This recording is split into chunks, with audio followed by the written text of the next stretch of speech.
Yeah, probably not. It was point night for St. Louis, and Friday's tilt marked the first of 3 straight meetings over a span of 4 days between these clubs.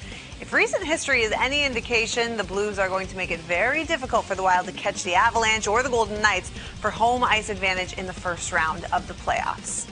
We're happy to have Mike Kelly here to break down the action from Friday. And Mike, on a night when Ryan O'Reilly and Jaden Schwartz had big nights, it was Justin Falk who really jumped off the screen to you. How so? He did. Yeah, you're right. There's a lot of different ways we could go with this, obviously. But I noticed Justin Falk a lot in this game, and he's a really important player for the St. Louis Blues, obviously, on the blue line. But St. Louis is one of the better teams in the NHL when it comes to breaking the puck out of their own end. And Justin Falk's a big part of that.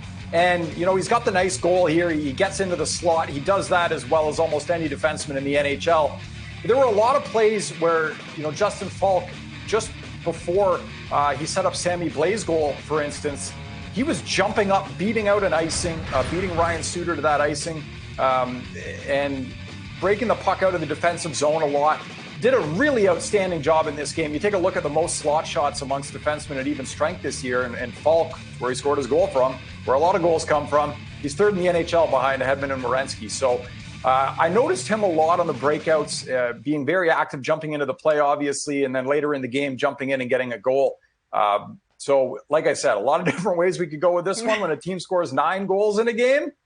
But really noticed Justin Falk. And again, he's got to be a big contributor for this team as they continue to get it going the right way. Yeah, and we heard from him after the game talking about how fun it was to be out there when it really is point night for all the guys. So maybe this is just what the Blues need with everyone getting involved. What other players look like they might be starting to find their groove again?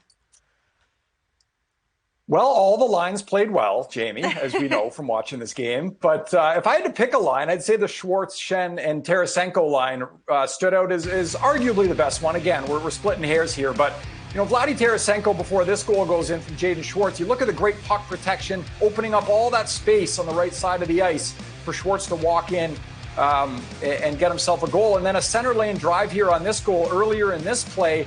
He was breaking up a pass in the slot defensively, and then Vladdy Tarasenko with, again, that center line drive. That line really had it going. Schwartz hadn't scored in what was it, 17 games, and he gets a couple in this game. So he's starting to feel it a little bit. Jordan Binnington's starting to feel it a little bit. You go back to the last game against Minnesota, the only other game they played against the Wild this year in late March. They hammered the Wild. They lost 2-0, but they completely obliterated them. They outshot them from the slot 16-3 in that game. So I know the Blues have that tough schedule coming up, but they've really played Minnesota well, and they got a lot of Minnesota coming up. So I like where this team's going. They're starting to buzz again. Yeah, you're right. A lot of Minnesota. 6 more games in the final 4 weeks here in the regular season. So it should be very interesting between these two rivals.